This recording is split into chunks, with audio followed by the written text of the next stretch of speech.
Hello, welcome everyone to a meeting of Alcoholics Anonymous in ALANON. My name's Ray and I'm an alcoholic. You all want to grab your seats? Can you hear me?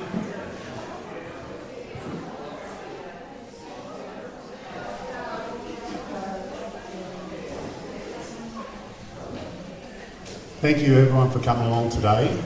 As I said, my name's Ray, I'm an alcoholic. This meeting today is a combined ALANON and AA meeting.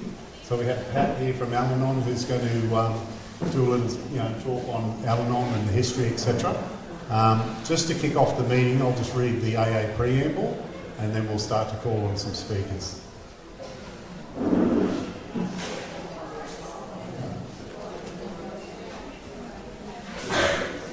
Alcoholics Anonymous is a fellowship of people who share their experience, strength and hope with each other, that they may solve their common problem and help others to recover from alcoholism. The only requirement for membership is a desire to stop drinking. There are no dues or fees for AA membership. We are self-supporting through our own contributions. AA is not allied with any sect, denomination, politics, organisation or institution. It does not wish to engage in any controversy, neither endorses nor opposes any causes. Our primary purpose is to stay sober and help other alcoholics to achieve sobriety.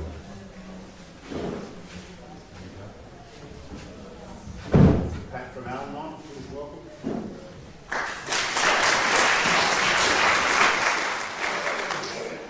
Hi everyone, I'm Pat and I'm an ALANON member. Just a little bit of history about ALANON, because there may be people here that don't know why we actually attend AA functions. As early as 1935, the relatives of alcoholics realised the significance of using the 12 steps of AA as a way of life for themselves.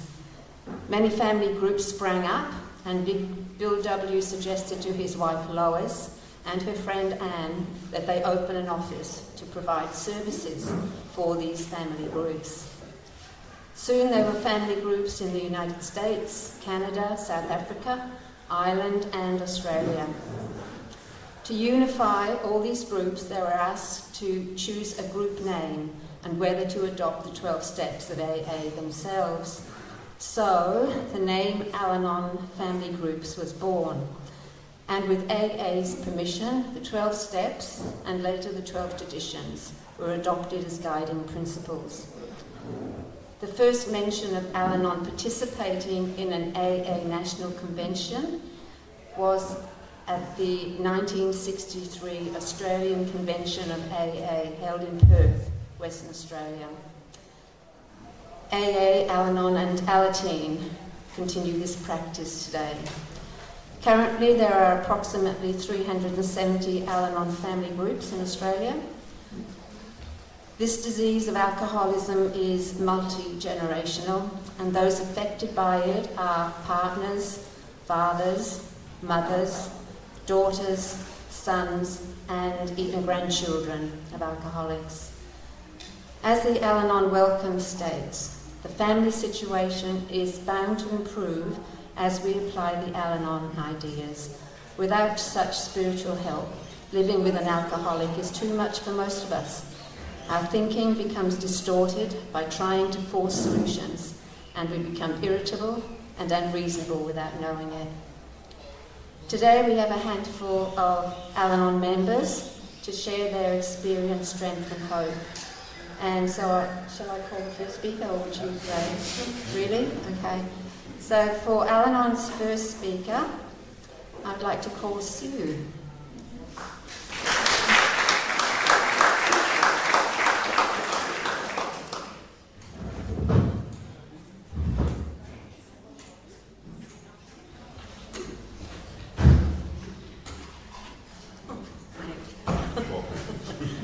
Hi everybody, lots of familiar faces, and we've been living on the Sunshine Coast for 30 odd years, but I brought my husband to this meeting when it was down in Alex Headlands, the first time I'd been to a combined AA and Al-Anon weekend 28 years ago, and some lovely gentleman led him off to the AA meeting, and I went to the Al-Anon meeting, and Yeah, so it took a lot of courage for me to ask him if he'd like to go, because he probably didn't think he had a problem.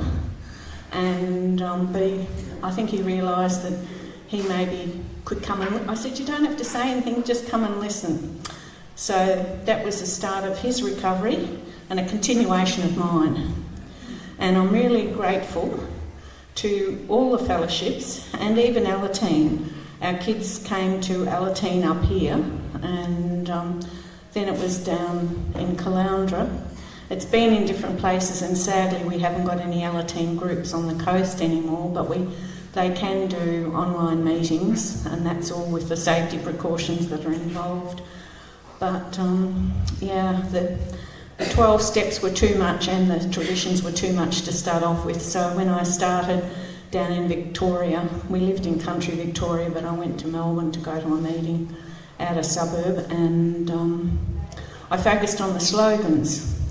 And then when I got more courageous and felt safe to kind of even look at the steps. But, you know, I think if I hadn't have made that first call in Melbourne, I didn't understand the disease or anything, and I just wanted my husband to not drink as much. And I rang up AA and said, how do I get him to not drink as much? And they said, well, my dear, you need to go to ALANON, because what he does with his drinking is you aren't going to be able to control. So I'm glad I listened.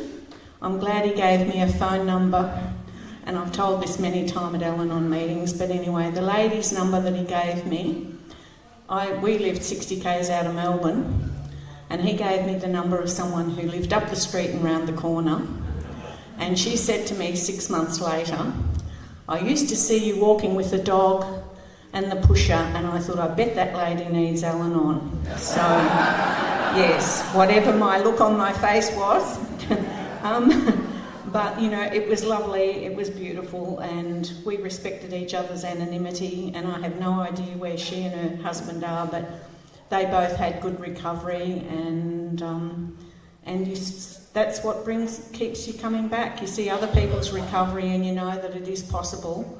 And yeah, thank you. I'm really grateful to everybody. Thanks.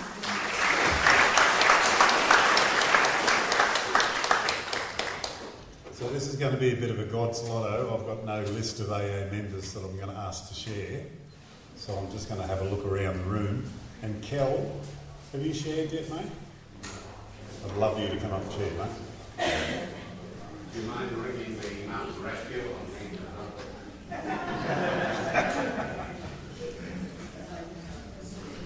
I'll do that.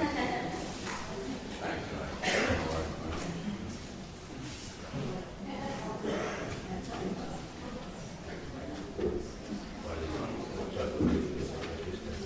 Yeah, just idea, vision to use the thing. Okay. Hi everybody, my name's Kel, alcoholic. And Red Hill Promises Brisbane's my home group. And last Tuesday I celebrated 43 years of sobriety. Thank you. Look, I got here, I'd like to thank, I've only been here today so far, and it's that first meeting was terrific, it really was. Each and every speaker was great, and thoroughly enjoyed it.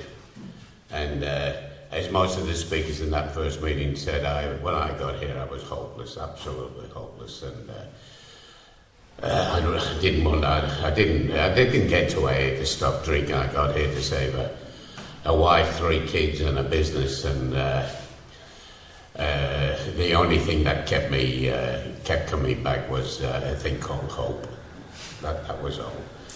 I didn't want anything to do with anything on the wall here because it had God in it and so on. And but there were some old timers, and they used to thump the table and the rest of it. One in particular called Raucous Stick, and it was the first drink that got you drunk. It wasn't the 15th, and he used to also say, keep out of the clubs, the pubs and the dives. And I used to look at him and thought, well, what would you know? You know, I mean, you know, what else have I got to do? And my first call on a day was always 11 o'clock. That was my first drink, you know, the public bar at the Melbourne Hotel, and, because I had business to do. And there was plenty of business went on in the public bar at the Melbourne Hotel, believe me, and but not in the big line I was in. And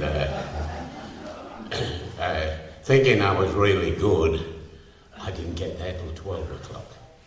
And the shout I was in, I was drinking orange juice. And so much of it, I was beginning to draw a fruit fly. And I don't know if you've ever tried to keep up drinking orange juice with the guys drinking pots, you know.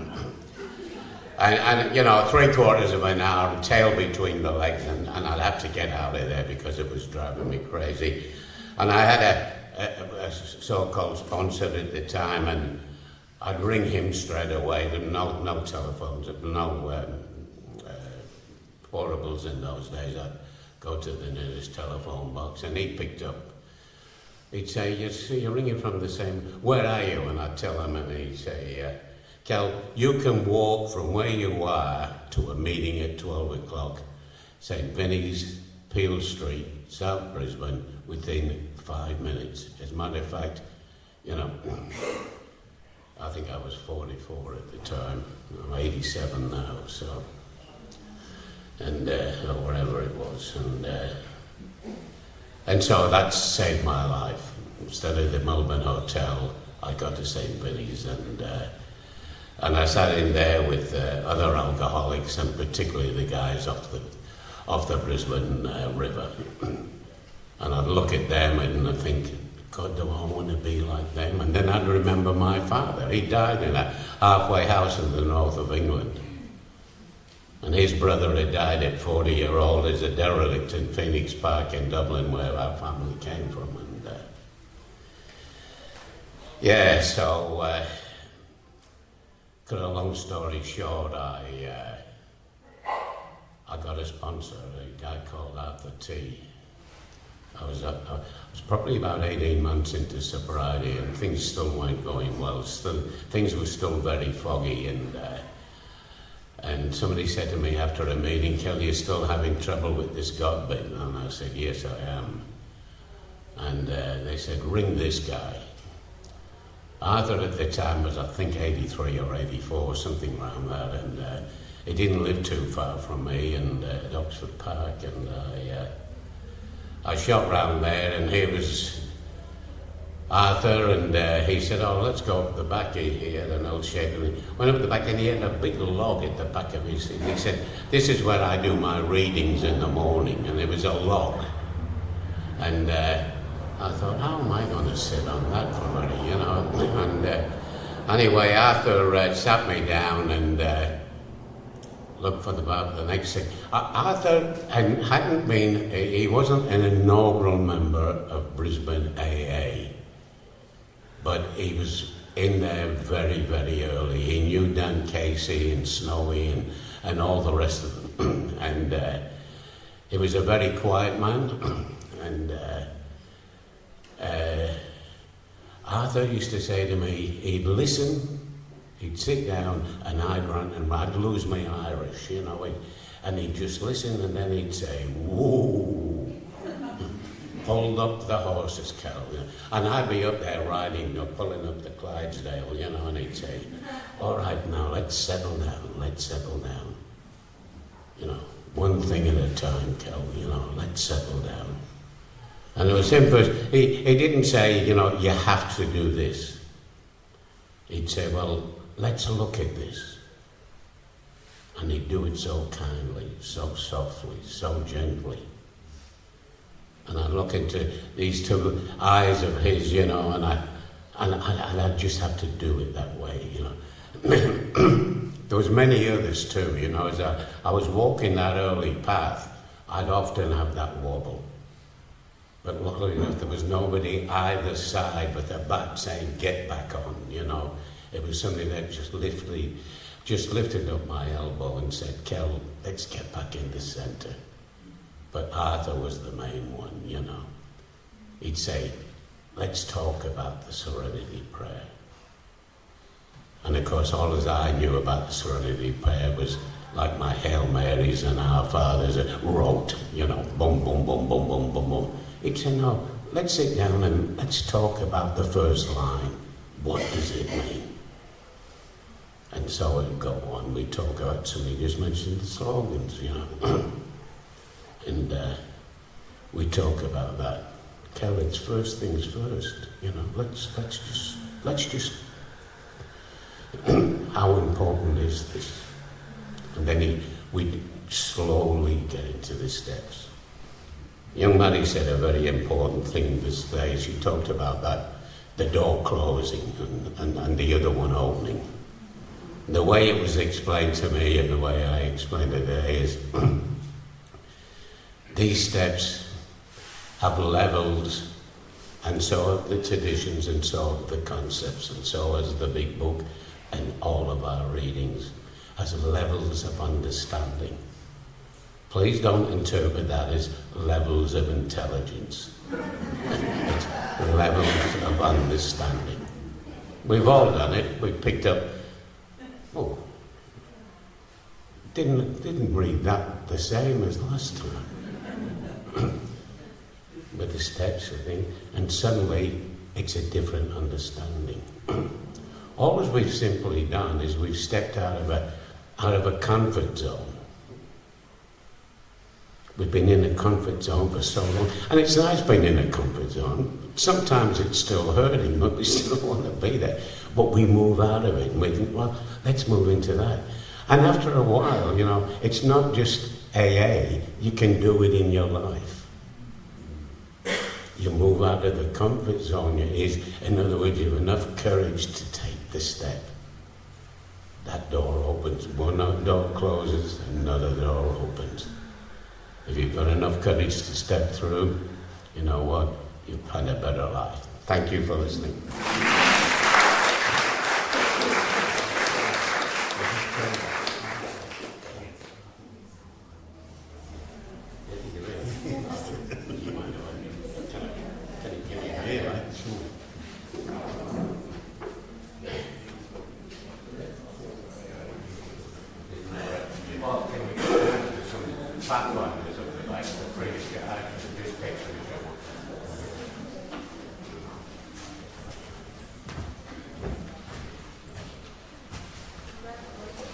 Can we have Julia, please, from ALANON?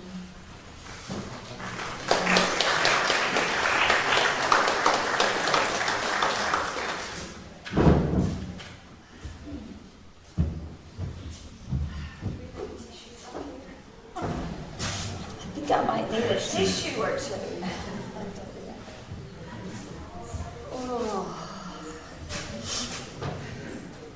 Hi, I'm Julie, and I'm a very grateful ALANON member. And when I hear AA speakers speak, I am... Is it okay to swear in here? Swear behind me. I get so fucking angry because my alcoholic didn't get here. Thank you. Not because he didn't have lots and lots and lots of you amazing people trying to get him here, but because the disease got him first. And he was 46 when he died. We came from Ireland. We moved to London. Because, you know, they don't drink as much in London as they do in Ireland. Okay? And we were in London for 10 years. And then, well, we're going to move to Australia now, because they don't drink as much in Australia as they do in London or Ireland. Okay? Off I go again. So we start off in Sydney. And he's up there in his profession. You know, he's on telly. He's got it all going. And oh my God, it was horrible. It was so fucking horrible. He's a good man. He was a good man. Like, we have two beautiful boys who have gone through this ALANON program with me and did a little bit of Alatain, who came here many years ago with me. They're wild boys. They're very like their dad. And when you're getting up in the morning and having to step over your husband to get to the fridge, to get the milk, to make the breakfast, and you're making, like, it's not a big deal because you're used to it, you know? It was just normal to step over Daddy to get to the fridge in the morning. It was, you know, normal to look out the window and see Daddy at the bottom, you know, of a 2-story house and think, oh, is Daddy fallen over? No, Daddy just didn't get up the stairs last night.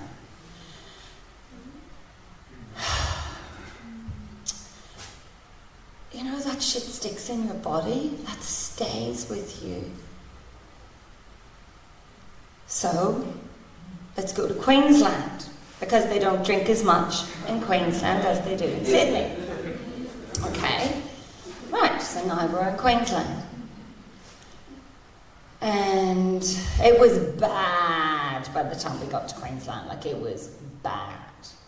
But I don't understand what it is about alcoholics. Like, we could be getting ready to go to school in the morning.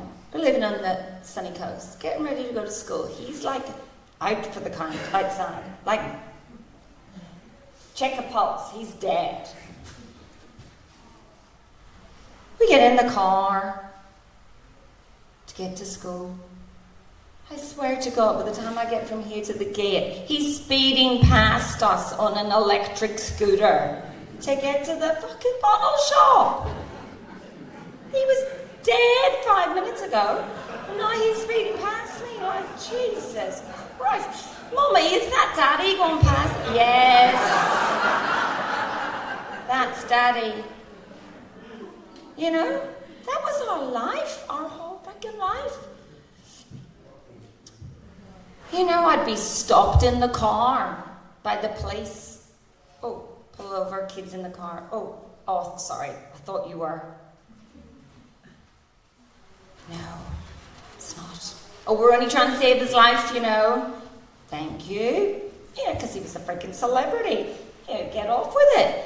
Oh, you know, get off. It's just, it was this, it was like living some sort of movie. I still, to this day, cannot move a picture on the wall without expecting a bottle of vodka to fall out onto my feet. Because that's what, I don't know, you guys are fucking good at hiding things. Shit, there was stuff everywhere. You know, I still can't take a book from a bookshelf without thinking, you know, there's a bottle of booze in there. So, it's still in my core, it is still in my body, it's still really, really tough. He's, you know, he's dead and gone. I have his dad was an alcoholic back in Belfast. His stepmom brought his dead dad's ashes to us when Darren was still alive. So now I have the granddad's dead ashes in the house. I have Darren's ashes in the house. It's like, you need your ashes looked after, I'm the one to come to. It's like, you know? I've got two beautiful sons. One's 21, one's 20. The ladies in ALANON know my boys. The 20-year-old, he's just come back from Bali, because he went to Bali to get the full leg tattoo. He rings me from Bali, screaming his head off. I'm like, what's wrong? And then he shows me, mid-tattoo, because he was doing two 12-hour sessions in the tattoo chair. So the first 12-hour session, he's off his chops on Xanax, because you can just go to the chemist over there and get Xanax. As much Xanax as you like. So, and that really triggers me, because he looks like his dad. He doesn't sound like his dad. They don't have Irish accents, but they don't have Australian accents, so I don't really know. But he doesn't sound like his daddy, but he certainly looks like his daddy. So it really triggers me to just have to hear him and see him in that state of just, all right, I don't really want to talk to you here, but it's so painful. Well, maybe just get them to stop then. I said, what are you getting on your leg anyway? The Greek bloody army. Like, what the hell? The fucking Greek army. I'm like, okay, it's gonna look good. Day 2, he rings me, screaming again. I said, what? Oh! Shows me the leg. I said, have you had any water? He goes, no, I'm on the Bing Tang. He was pissed, absolutely pissed. And I'm like, Hamish, I can't look at you, I can't listen to you when you're like this. So, hang up the phone. And it's really hard not to project what I think his life has ahead of him, from having an alcoholic granddad and an alcoholic dad. But coming to Al-Anon helps me stay strong and helps me focus on me and focus on, I have no idea what his trajectory is. The other one doesn't touch it, well, doesn't touch the drink. Disgusted in his brother's behaviour.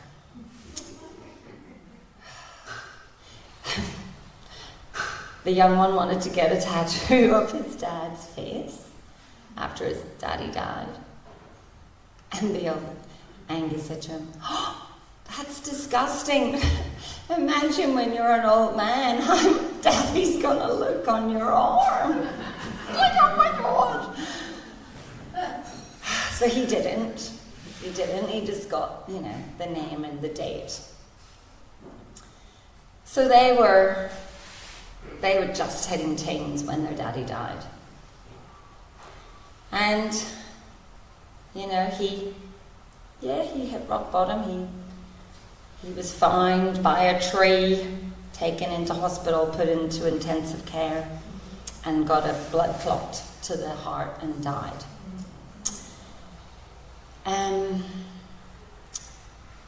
I never expected that when I was 17 and we met in Ireland and had our whole life ahead of us.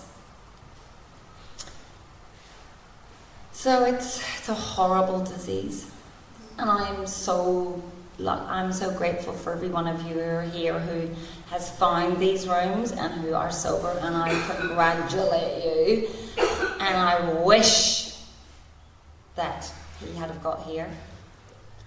And I have some beautiful friends in AA who've helped me and my boys through the years, and who still message me, and I had an AA guy come from Sydney, one of them many times.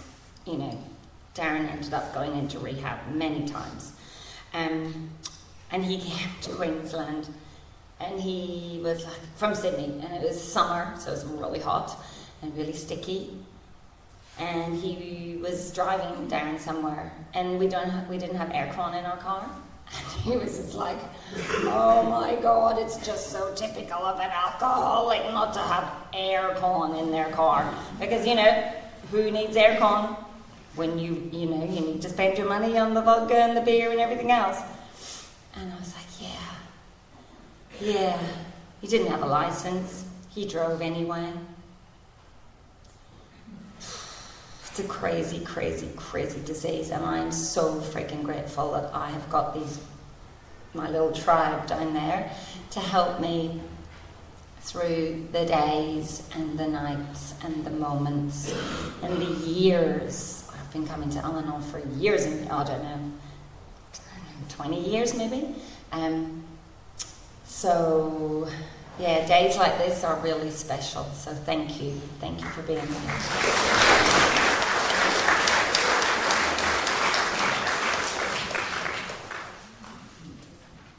Lovely lady down the front here. Till, would you like to share?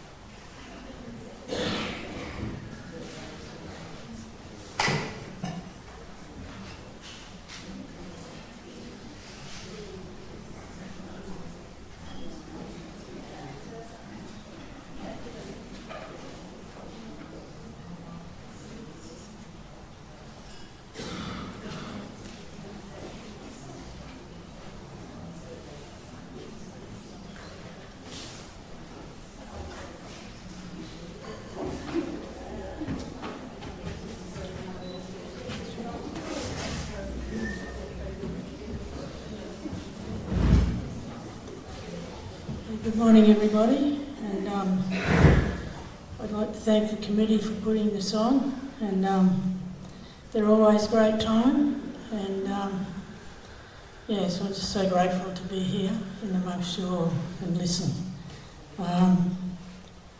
Anyway, my name's Tyrrell, and yes, I'm an alcoholic, and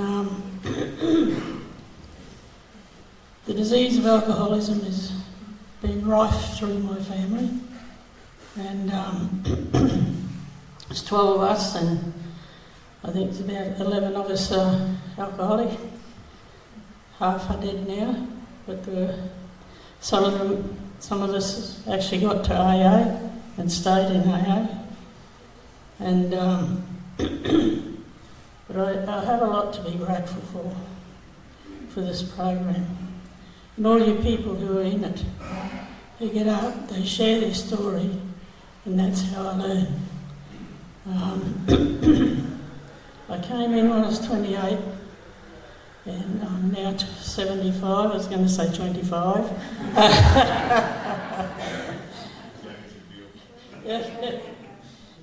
But my mum was in ALANON, and Dad joined AA in 1958, so I was 8-year-old. And the amount of people that I've met before I ever come here, I used to hear them arguing about the big book. They wanted to rewrite it, something wrong with the language and this and that and some other thing. They'd be there most of the night. And every time they came, if it was dinner time, Mum would just put another cup of water or something in the stew so she could feed them and make tea, big enamel pots of tea. And there was a stage where I went to Alateen, and then I went to ALANON for a while, had a baby. Not because I went to ALANON. But, I was married, I've had 4 kids, and along the way, I said to Mum, I said, when I come into AA, I said, I've reached the top now, and she roared laughing, I'm in AA, and but it was quite a while before I said that to her. But, for the first 8 years of my sobriety, my husband was a returned vet, and it was pretty tough. And so the first 8 years were really, really tough, and probably for I don't know how long. But anyway, your life goes up and down. different stuff happens, and you have to do things differently. And one thing I'm really grateful for is that I have a higher power, and without my higher power, I wouldn't be alive. And and neither would my kids. But and I wouldn't be sober. So I believe that God does for me what I honestly can't do for myself. I do some wishing and hoping and that sort of stuff, and God isn't working fast enough. But, and when the chips are down and whatever, and sometimes you just, I don't know what happens, but you get to a point, life's tough, and then you come out swinging. So what you do is what I do is I go back to, one day at a time, one thing at a time. And if you don't pick up a drink, you're in front regardless, even if you think you've had a rotten day. So there's a positive. And, I had a sister who was probably really my first sponsor. And I'd go to her and say something and whinge or something like that. And, she'd say, well, seeing as you see there's a problem, what can you do about it? She was very gentle, but she had a good way of getting around you and getting you to say things that, you weren't going to tell her. And she's still sober today. She's in AA, was in AA. She's 85 and almost blind. And but we got sober in Ayr, the big town of Ayr, just south of Townsville. And it wasn't a very big group, but it was a very strong group with service. And just a couple of months ago, my last brother who's living there, I had 7 brothers, and now I have one left. I mean, he's sober, and so is the one that just passed. And he was a member in Ayr, of the Ayr group, original Ayr group. And this program, you know it works. You see how it works. You don't think it's going to work for you, but I guarantee you, if you keep doing what it says, the big book, 12 steps, 12 traditions, you keep doing that stuff, to the best of your ability. Have a sponsor or a mentor, somebody to talk to. And but until I started to do the steps, I had to do step 100% when I had to admit defeat and surrender and do it AA's way. And I had my last drink on about the 17th of November 1978, and from that day to this, I haven't had the need. Nothing's happened in my life that I needed to drink for, and many times in the early days. I thought I just need something, and I'm very fortunate I didn't get into the psychedelic age, and I didn't get into any of that. I was a small town kid really, and I didn't even know anybody that did it. All I knew about it was on TV, peace, love and all of that. And so I just think that I've been truly blessed to be here today, and I love AA, and I get to what I can, and I'm not quite as active these days, but it's precious. It's the most precious thing in my life. If I'm not sober, I may as well die. So but anyway, as I said, I'm grateful that I've talked too long, and anyway, I'll keep coming back. Hopefully you people keep coming back, because I need somewhere to go, Everyone in this room, you're special in a way, but don't get so far. Wait a minute, I better rephrase that.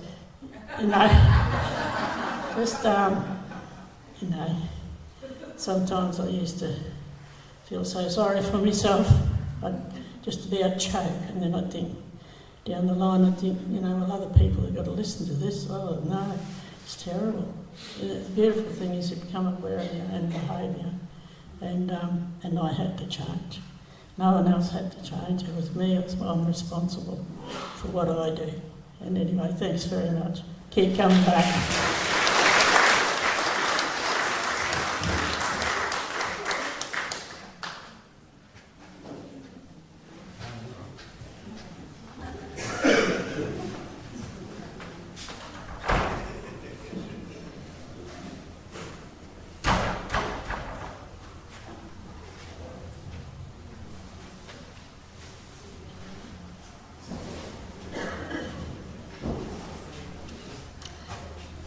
Okay, who do we have that's willing to come up? Glynis. You said, no, I'm too scared. But here she comes. Thank you, Glynis.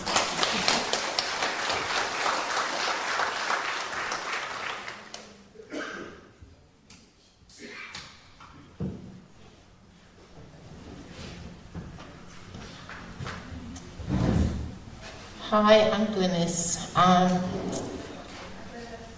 Where do I start? I'm very, very grateful to be here, and I have to say that actually ALANON has been my saviour, but also listening to the AA stories has really lifted my spirits.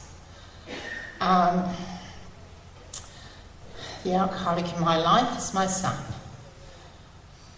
He has done rehab a few times, and unfortunately, although he's been in the rooms, he does not want to come back. And that's where he is at the moment. And so it's a hard journey for me. And as I say, I've now come into the rooms and realised that no, I can't stop him. I have to love him, which I do, honour that it is his decision, and look after me. And that's been a really hard journey, because I was brought up that if you think of yourself, you're selfish. So I've had to change how I think about. But now I'll go back.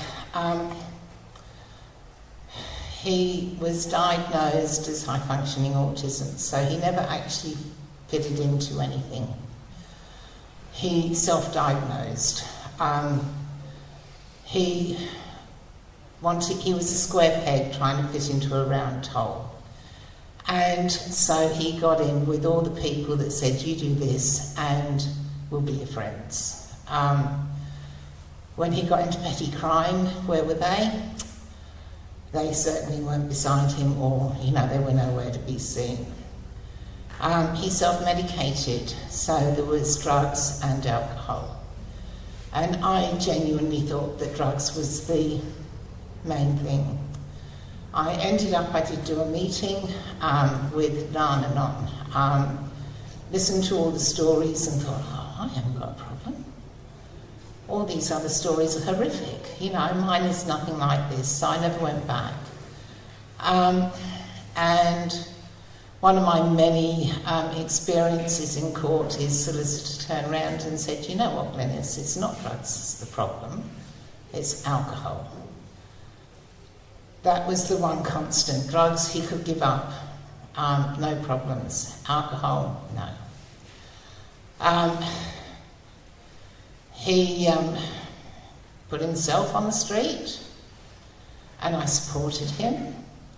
He had relationships, and he would always, the alcohol would bring on arguments, and so there were DVs out on him. His father believes that it's very simple. All you have to do is not drink. And I thought that too,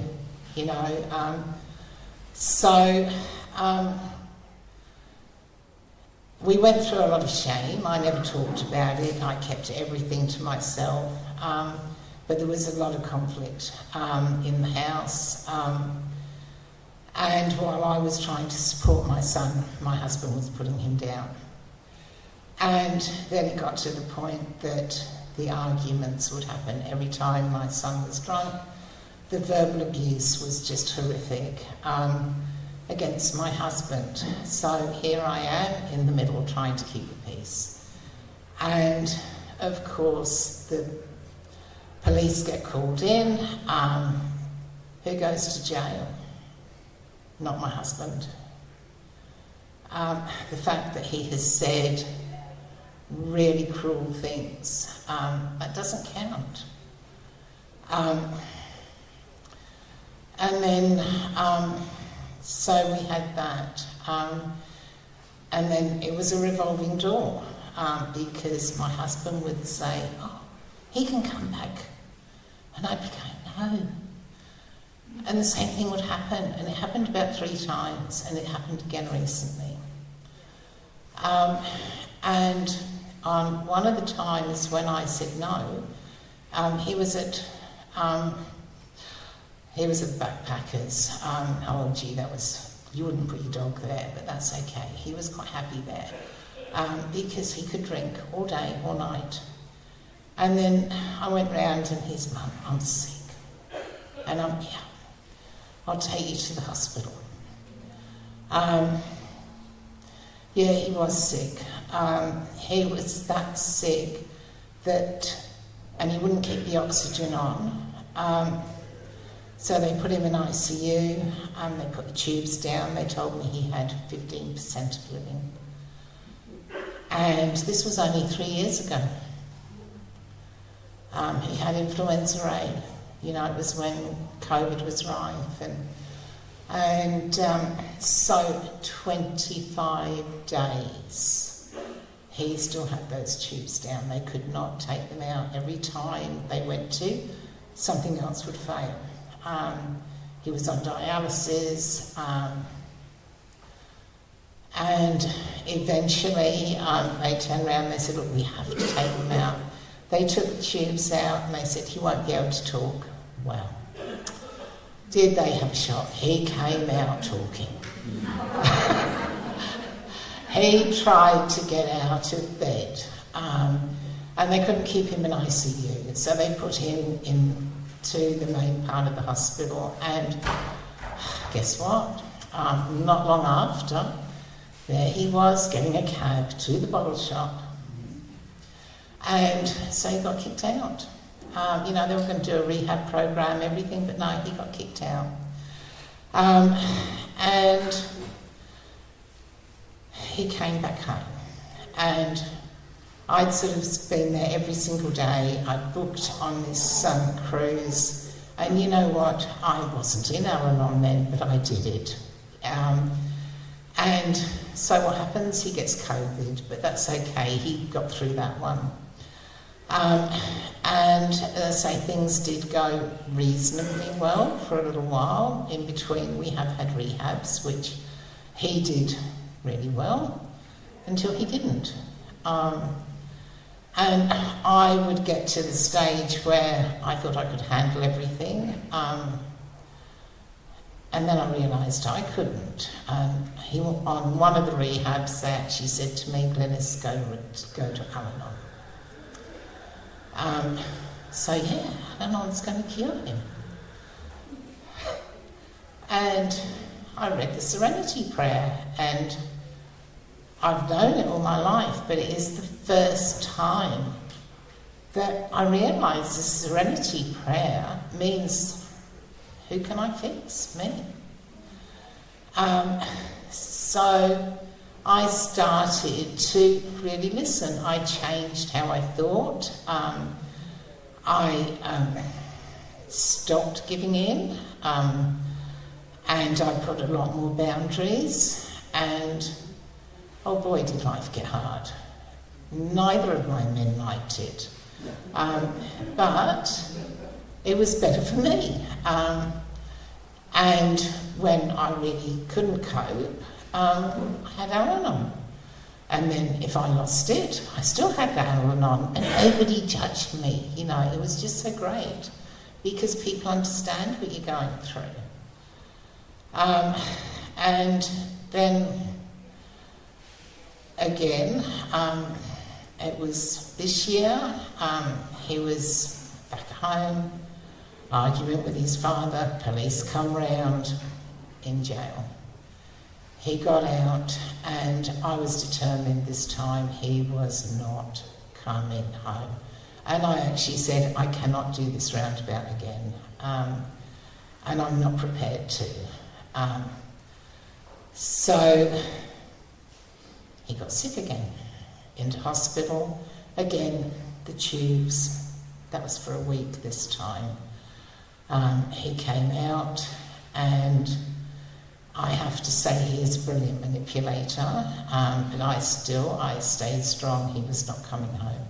His psychologist, who has worked with him for over 20 years, supported me.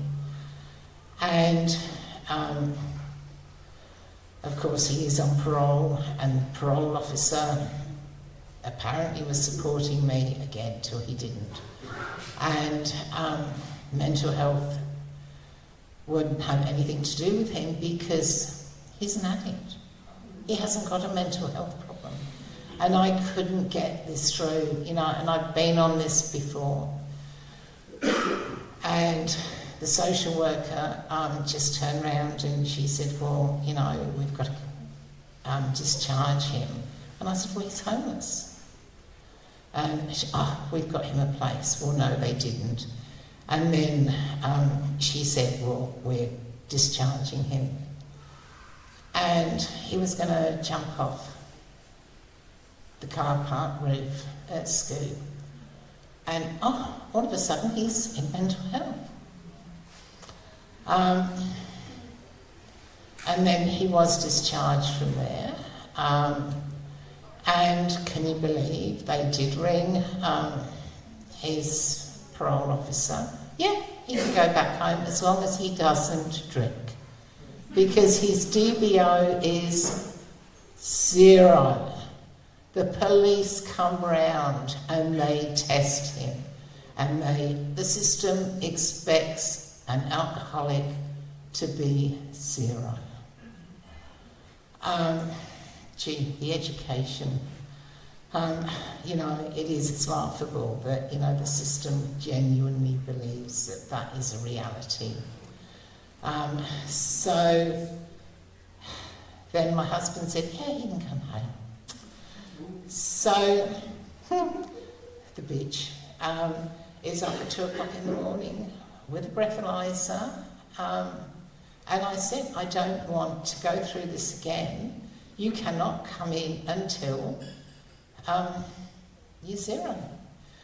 And I lost a lot of sleep in that week because every time I had to say, oh no, sorry, you've got another 5 hours.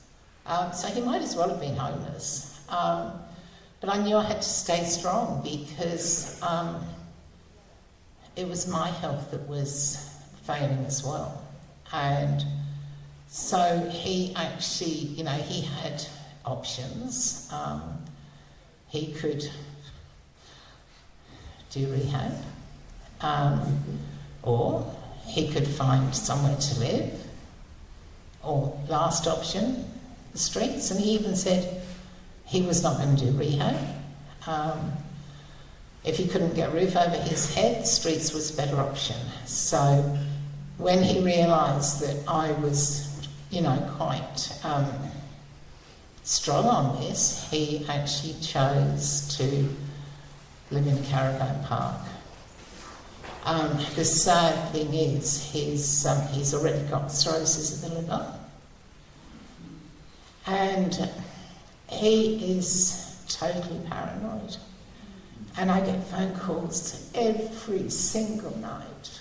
Mum, everyone's out to kill me. They're here, I can hear them. They're outside. And I'm quite calm and I just said, well, I'm sorry, there's nothing I can do. I'll ring you in the morning. And I'm still alive. Oh, there you go. And it's not in his head, it is so real for him. And, I'm so scared, but I know that it is his journey. And as I say, I listen to a lot of the AA speakers. It gives me hope. It may not be for my son. I know that he wants to give up, and ALANON has supported me, and I now see that it is a disease. It's not as I even thought, you know. So congratulations for all of you that have succeeded, and the support of ALANON and my higher power. Thank you.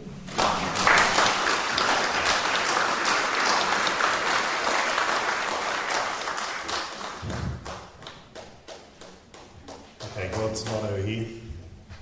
Lady just there in the black shirt with the little yellow flower. Yeah, would you like to share?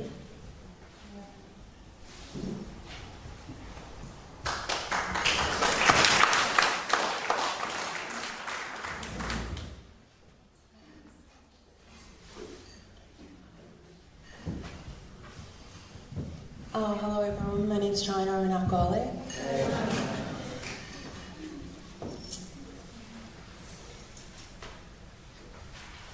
I'm a bit emotional.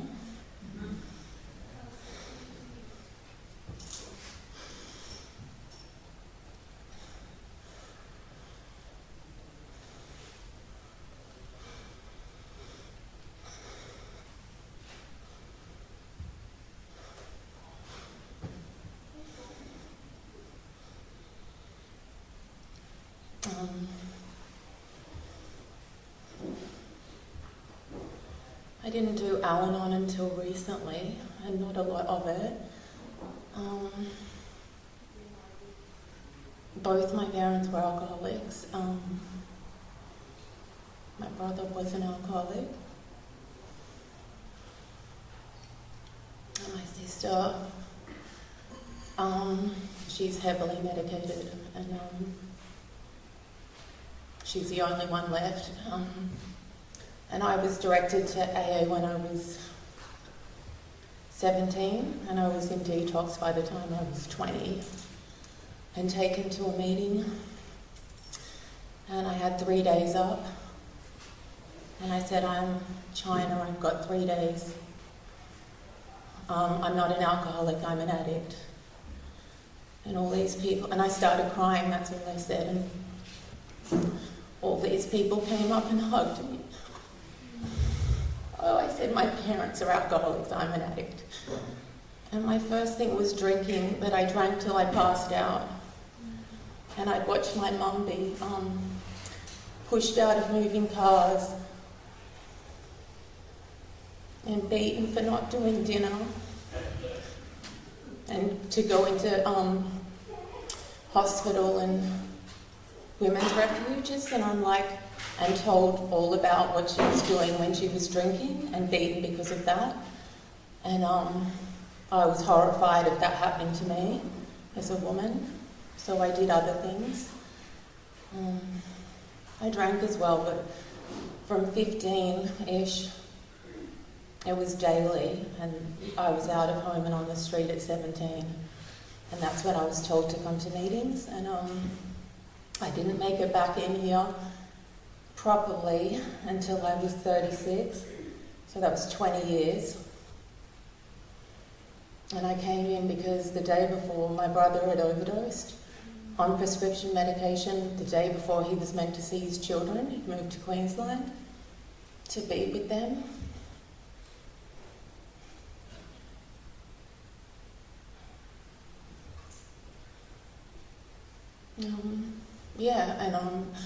I was so angry.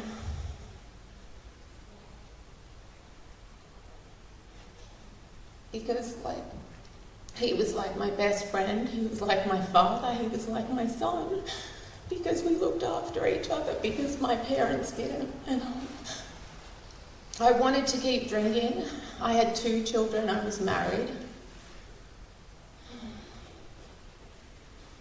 I'd travelled the world, I'd had these amazing jobs. They never lasted very long. but I was managing my drinking. Like, I wasn't taking the same type of drugs I was taking when I was 20 till 25. And I thought I'll give up those type of drugs and I'll just drink and take like other things, like smoke pot. And I could manage jobs for, I could do certain things. I could get from that first detox till I was 25, I spent in a bedroom at my boyfriend's parents' house in Canada Bay, and I only ever left to get on, and that was like 5 years of my life. Like, I don't remember really anything. And then and then I travelled the world and like appeared to have my shit together. I was in cloisters, like with the royal family, drinking beers that cost $50 20 years ago. I thought I was killing it. Yeah, and I met my husband and had kids, and I still had a family, and I had a house overlooking the beach. My husband loved me. He was never going to leave me. I was completely crazy. I went through hell in pregnancy because I couldn't drink. Someone would say, you can have a glass of wine, when you're pregnant. And I just wanted to scream. I can't have a glass of wine. When I have a glass of wine, I am going to drink until my baby's dead inside me. And I was going mad, but I didn't know why. And a month before my brother died, I'd had one baby breastfed, pregnant, second baby, breastfeeding, and I was so crazy. I'd thrown Christmas trees out windows. I was arguing with my husband constantly. I thought it was his fault. And I thought, when I turn 36, I'm going to drink and drug the way I used to, because I've had to not for this whole time. And I'd been going to wineries when I was 10 months pregnant, alone, buying cases of alcohol, and they were looking at me, and I'm like, why are you looking at me like that? I'm not drinking this tonight. This is for when the baby's out, you know what I mean? My house was full of alcohol. And I would say to my husband, do not touch any of that. 1 month before this party I was about to have was when my brother overdosed. And the very next day I came to meetings, and I never left. I remember I didn't stop drinking that night. I drank at the wake, and I laid down. I couldn't even drink anymore, because when I used to drink, I would drink until my speech would go. I'd be like, that's annoying. I sound really fucking stupid. I'm slurring my words. Then I couldn't walk, and then I couldn't see. And that's how I drank. And I used to think that was a saying, you're legless or you're blind. No. My legs don't work and I can't see.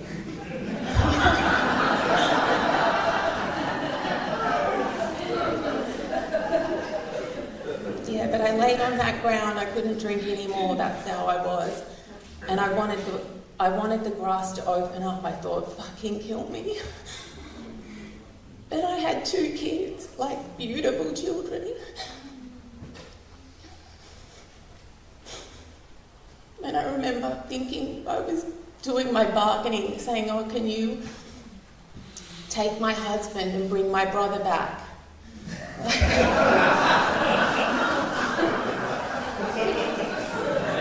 And then that didn't work. I actually said, you can have my children. Please bring them back.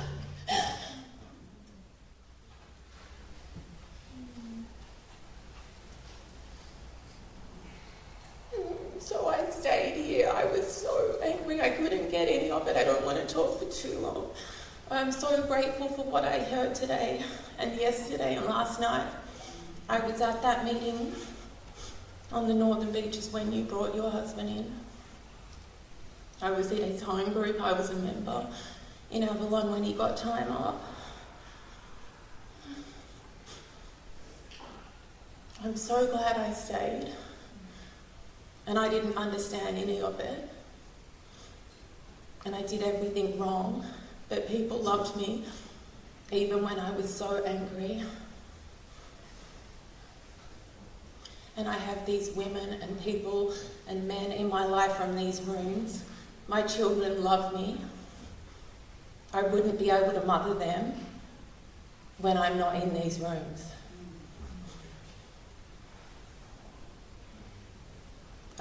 These women show me, and they've taught me how to connect with God and how to trust and have hope and this love. And someone shared the other morning, he said the joy of living is showing other people the joy of living.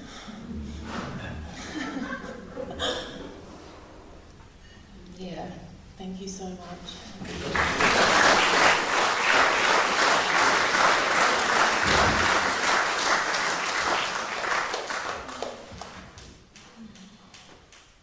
Fran.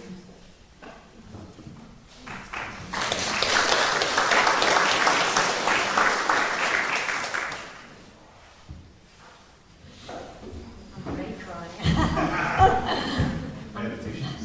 Yeah, I know. That's just my luck, isn't it? I'm Fran. I'm a grateful member of ALANON. Where do I start? I've been in Al-Anon for about 3 years, so I'm pretty much a newcomer in Al-Anon. I'm also a member of AA and that other fellowship. I'm a triple winner. I'm pretty much a candidate for any 12-step program. I'm not a gambler or an overeater yet. You know, yet stands for you're eligible too. So I better not say too much. So what got me to Al-Anon was my son. My son started sneaking out at age 13. He was sneaking out, smoking pot, drinking, and I went straight into the fear, you know. Because I just didn't want him to go down that same track that I went down. I don't know, it's kind of, when it's your partner or a boyfriend, you know, you can get rid of them easy enough, but when it's your child, it's like a whole nother level, you know? And, you know, I can be addicted to anything. I can be addicted to alcohol and drugs, and I can be addicted to control, you know?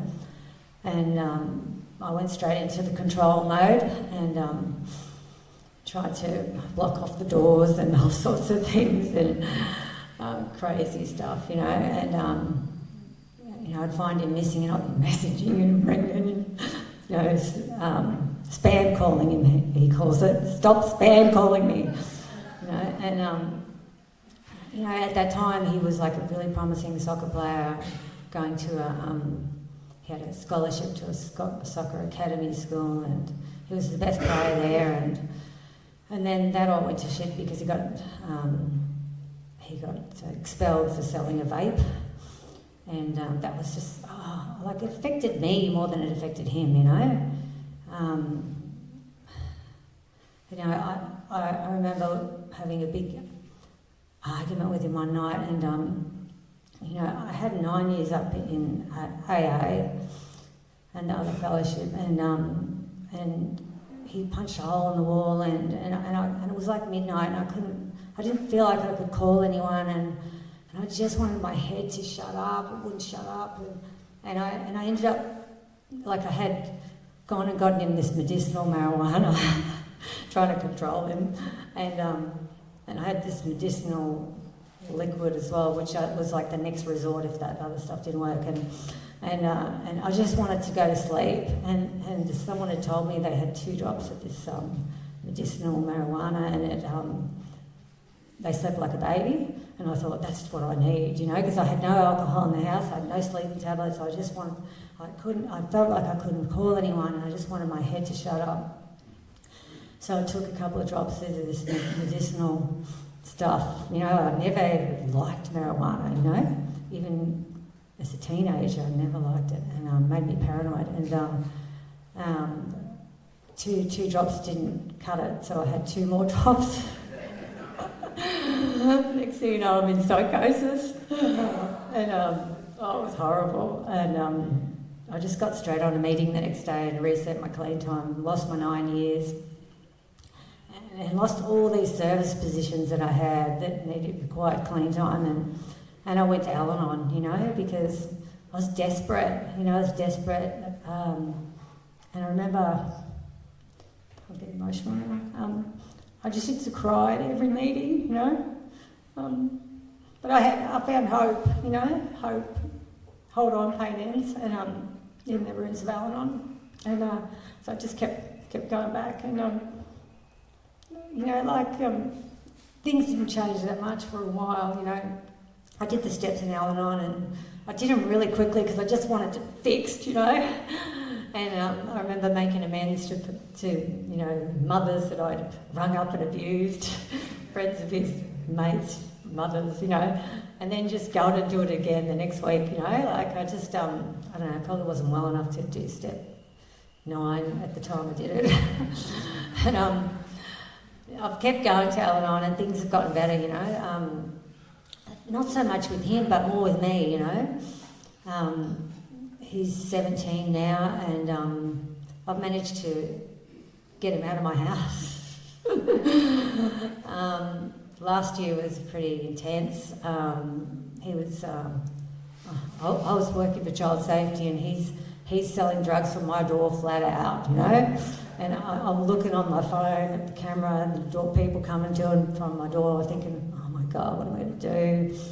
And I mean, Al-Anon's kind of been like just a place that I can go and talk about this stuff, and people understand, and they don't judge me. I couldn't talk about it. Certainly couldn't talk about it at work or anywhere else really. But you know, they say what's mentioned becomes manageable, and just talking about it was helpful. And Al-Anon's got so much wisdom, you know, like detach stands for don't even think about trying to change him or her, you know. Who would have thought? And I also learned in Al-Anon that unsolicited advice is nothing more than criticism. And I would be giving my son advice 24/7, and all he heard was blah, blah, blah, blah. And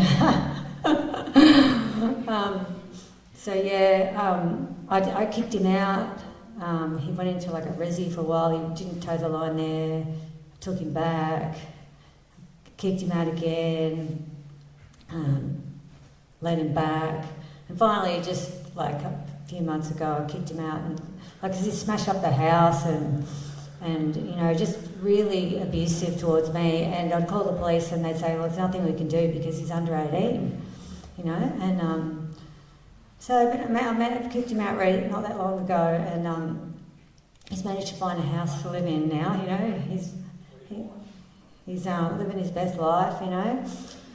He hasn't got a job or a licence or anything yet, but I can see his emails coming to my phone. And I can see he's been looking for a job, you know. But just yesterday I had a phone call from someone in the other fellowship who relapsed, saying, oh, I've been trying to get hold of your son, because he buys drugs off him, you know. And he's not answering, he's giving me the wrong address. So gave him the right street with the wrong number, you know. I'm thinking, you idiot, tell him what street you live in, you know. But anyway, you know, before Al-Anon, that would have consumed me. I would have been like going straight into control mode, not be able to sleep.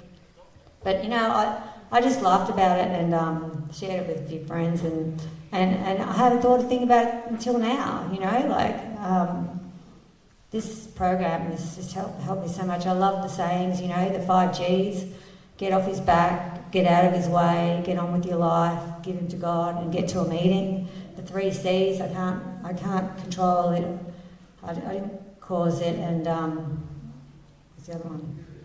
I can't cure it, yeah. I still kind of feel like I caused it because myself and both the dads, my boys are, you know, have this spiritual disease. But I guess, you know, like they've been coming to the meetings since they were kids. They know where to come, you know, even if their dads aren't clean and sober, they know they can look at their dads, like neither of them want to live with their dad, you know. So that's a gift, you know, and like this program has just helped me so much. This is a spiritual program, and I feel like, you know, I heard not that long ago that, you know, Einstein said that we cannot solve our problems with this same level of consciousness that we created them, you know, and I had all these problems, and now I'm in the spiritual program that's with the steps which help me to grow spiritually, and all my problems are going away, you know. So I feel like I'm in the solution, and I have a chance. And thank you all for listening.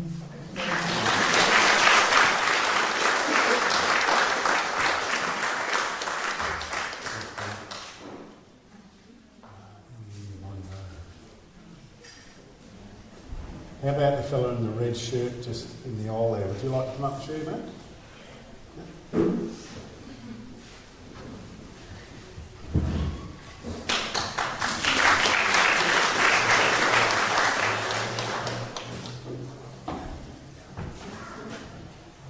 Darren, I'm an alcoholic. Landed Monday night, as Bill said, it's my home group. You're welcome. It's been pretty powerful. I've heard exactly what I needed to hear, and haven't listened to much ALANON, only when I've gone to rallies and that. And yeah, I've got another side of it, you know, listening to the previous speakers. It's been really good. My story, I grew up around football clubs, and you know, and as a teenager, I watched the older guys at the bar and drinking, and you know, and that's what I wanted to do when I grew up. When I got to their age, and you know, that's exactly what I did. You know, and you know, and I really only drank on weekends and that at the start, and then you know, as I got older, and you know, I stopped playing football, and you know, started coaching, and you know, my drinking you know, got to be every day in the end. You know, and you know, I remember I was living at Biwa at the time, and I remember I didn't know what else to do, and I rang Lifeline, and they pointed me in the direction of AA. And I remember I went to a meeting. I looked it up. They showed me how. I think that's what happened, and I went to a meeting, and you know, I didn't see any of these banners on the wall. I had a massive ego, thought I was better than everyone else, and yeah, and I went to 3 meetings, and I left, and I didn't drink for I think it was about 8 or 9 months, but then I was back drinking again, and then, you know, 2 years later I found myself in Brisbane. You know, I was living with a mate, and my drinking just got out of hand. You know, I was waking up in the mornings, and you know, I'd have a massive hangover. I only knew one way to get rid of a hangover, and that's to have another drink. And that's when the circle started. You know, I pushed all my family away. You know, I've got a 25-year-old son that lives in Melbourne, didn't have much of a relationship with him. You know, and when I was drinking, I couldn't even pay for him to go to school. You know, and I thought that was okay. You know, and I remember having a conversation with my brother. He was speaking to me at this time, and he said, "Why don't I give AA another go?" And yeah, I decided that I'd look up the nearest meeting from me, and you know, and I went to that. It was Sanford in Brisbane, and that's where I got sober. And I remember walking into that meeting, and you know, and I was welcomed with open arms. And you know, and I have that feeling today when I walk into a meeting or a rally, and that is that love and compassion when you're a little boy. And you know, that's what I found. And I did the same thing I did the first time. You know, I went to 3 meetings. I found myself out at Toowoomba, and it was the same old pattern. You know, you know, like my way of fixing a problem, if it was life, work or whatever, would be to drink. And I did exactly the same thing. And I drank most of that weekend. And what I did come to on the Sunday is that I knew I had to get back to that meeting. I needed to go back. And I did that, and exactly the same thing happened, you know, the first time I came in. You know, that love and compassion. Everyone wrapped their arms around me. And that's when my journey started. And I haven't had a drink since. And, you know, it took me a while. Always tried to get this program, and, you know, the sponsor that I have, he said I don't have to get this program because I'm doing this program. And I always remember that, you know, and, you know, the first few years were really tough for me. You know, I really struggled with the God concept of it. I'd been through the steps, you know, I had a home group, I was doing all the suggested things. And there's a word saying willing, you know, I was definitely willing. I was definitely willing. And sometimes I would, you know, I would go into a meeting and I'd be as crazy as anything. And I'd sit down and I'd just try and listen, and if people asked me to share, I'd try and share to the best of my knowledge. You know, and it wasn't till, you know, I was 4 or 5 years in that I understand that, you know, I needed to find a higher power, and it was a gradual thing for me.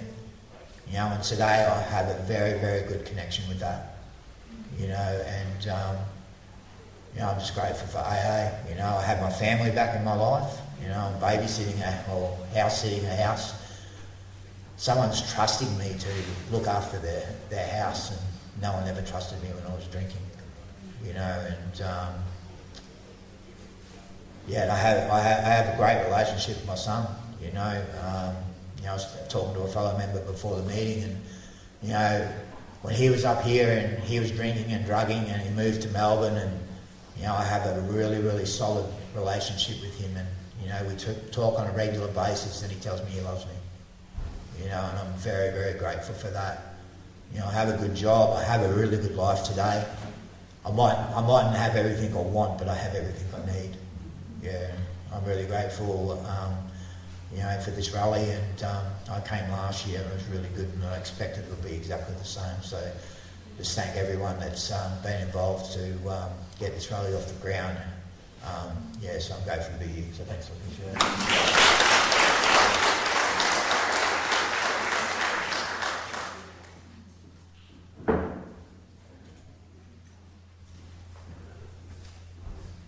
Mandy, would you like to come up?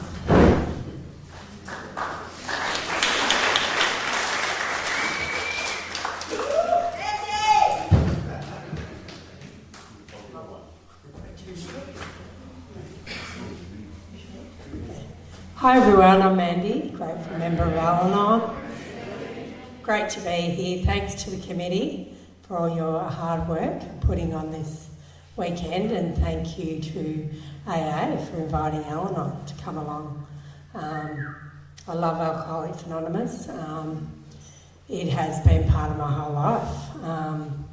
My dad's a sober member of Alcoholics Anonymous. He got sober when I was 3 years old, and I'm now 62. So next year he will be 60 years sober.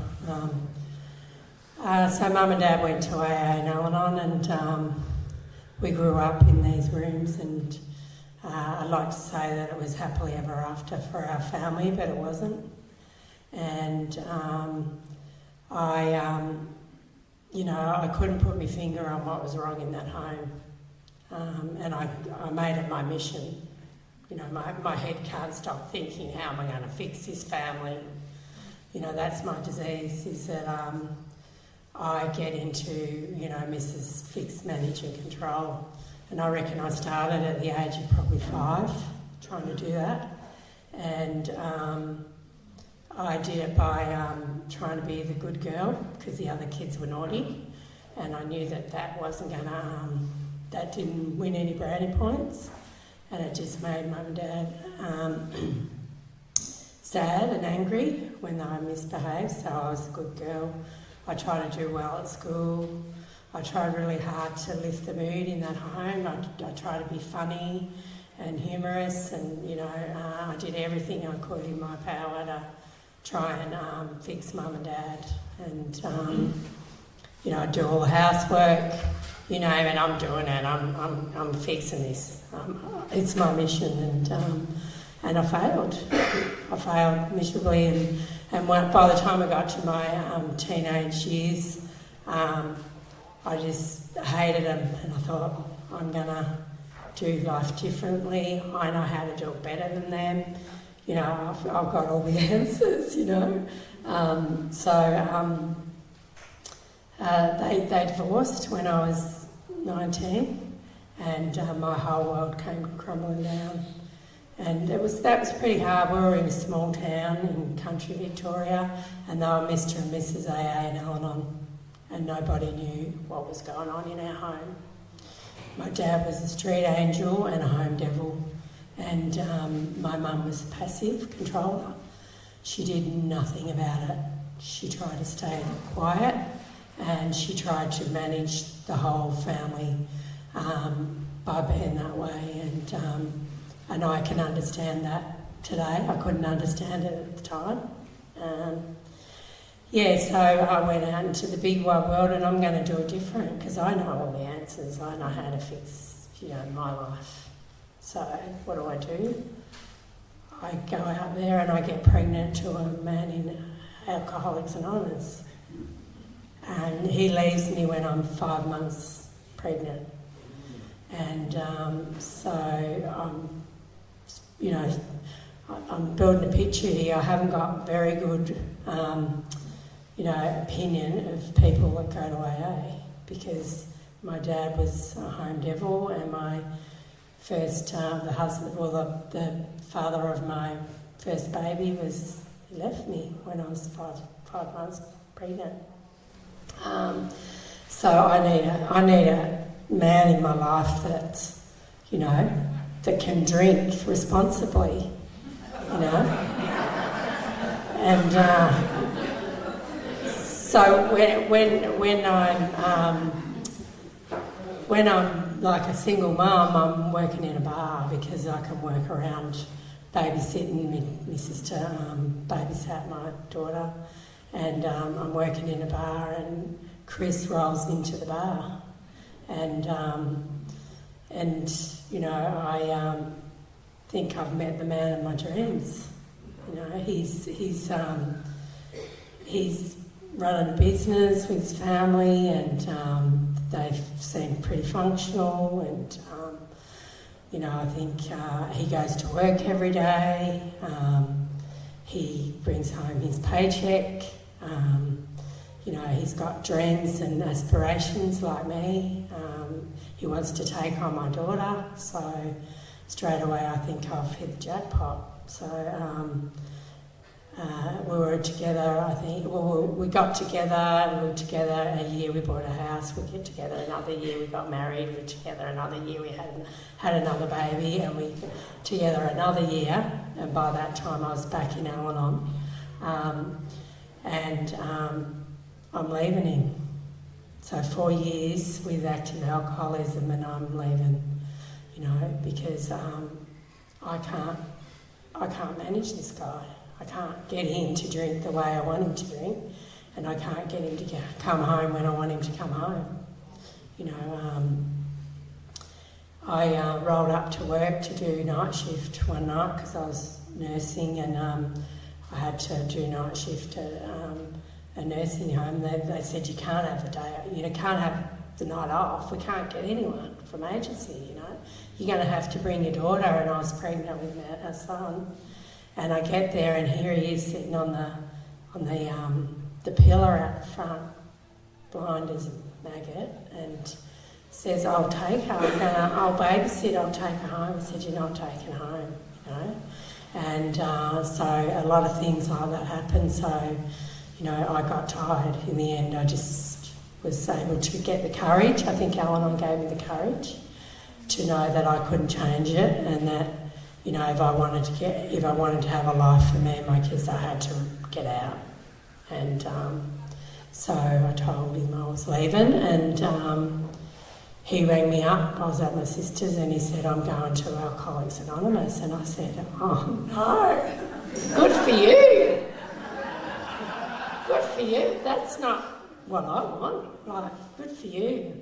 Knock yourself out. Like, and he said, can you just give me a chance? Can you just give me a chance? And I said, I'll give you 6 months. And you know, I'd like to say that it was happily ever after for me and him, but it wasn't, you know, because all I did was go to one meeting a week and do very little about the program on the wall, you know. I went home and I did live and let live and stuffed it down. How important is it? And I stuffed it down. One day at a time, I stuffed down all this stuff that I was learning in Al-Anon, and then he'd leave his shoes in the wrong spot and I'd come out like a volcano and everything come out, and I called him everything for what he was, and you know, I just made him my problem all the time, and I didn't know what was wrong with me. I didn't know why I couldn't stop that. I couldn't stop being that volcano that was going to spew out everything that I didn't like about him in one instant, you know. And I tried really hard to go home and make myself be a different person, and I didn't realise I was powerless too. That was my disease of alcoholism, is that I was powerless over fixing and managing and controlling my life and the people in it, and I couldn't stop myself doing that. It took me 15 years in Al-Anon to realise that you know, that what I was doing was not working for me. And I think I divorced Chris about another 50 times in that time. And, you know, it took for my daughter to take a drug overdose at the age of 19 for me to get on my knees, to be really open to what was on offer through these 12 steps. Thankfully, she didn't die, but she did go on to take another drug overdose about 2 years later. And at that time I was deep into doing the 12 steps and looking at my life. And so I am grateful for that today. You know, I never thought I'd be grateful that my daughter took a drug overdose, but I am grateful for that today, because I needed enough to surrender, because I was going to just divorce him. I couldn't divorce my daughter. So I did the 12 steps and I haven't really looked back, you know. I loved Maddie's analogy, like she's walking through the daisies and going through the next door and the next door. Just feel like that's my life. And to think that my life would be the way it is now, I could never have predicted it. You know, I would have said to you that I'm never going to make this my primary purpose in my life. I'm not going to be here to help anybody else. I've got enough to do, right? I've got a career, I've got children, I've got, you know, family, I've got things to do in my life, but today it is my primary purpose. I get the privilege to help a lot of people in Al-Anon to recover from this insidious disease of alcoholism that actually affects a lot of people, you know. Everybody that's around an alcoholic is affected in some way, you know. I got to understand my alcoholic relatives. My brothers are both alcoholics and they're sober in AA, and my sister's also sober and in AA. So, you know, does it help if one person changes? Hell yeah, you know, if one person changes, it helps a lot of people in our family, you know. And I need this program more today than I needed it 35 years ago. And because I can start meddling in other people's business, you know. And my daughter's 40 years old now, and she's a teacher, and she's got 4 young boys, and you know, she don't want to know nothing about what I've got to say, you know. And I can think She needs to know what I've got to say. Because I've got a lot of experience. She doesn't want to know. And I need a program to stay out of my kids' business, you know. Like even my son, he's got a little baby now, and he rings me up and he starts to ask me my opinion about a few things, you know, and I've learned enough in probably the last 5 years to go, you know, I don't really know that. How about you ring Nurse on Call? Maybe ask Carly, she's had that experience. I've started to realise that they really don't need to know what my opinion is, you know, and what my ideas are. And, you know, my ego's taken a big hit, you know, realising that, you know. I had to realise that that they don't need to know my opinion on anything, and that God's got their back and they can make their own mistakes and they'll be okay. Because, you know, I've been around these rooms long enough to know that a lot of people have made really grave, fatal, sometimes fatal mistakes, and they've survived. And my kids will too, without my input. And I need to practice this daily in order to stay out of their life. So I'll leave it there. Thanks for letting me speak.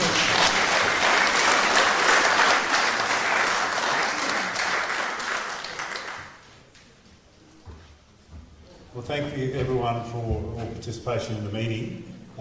Just a couple of announcements. Lunch is at 12:30, so that'll be over in the cafeteria area. Kel mentioned there's a whole heap of pathfinders up the back there for anyone who wants some literature. And I'd really love it if we could all make a big circle and finish off the meeting with the Serenity Prayer, if everyone's happy with that.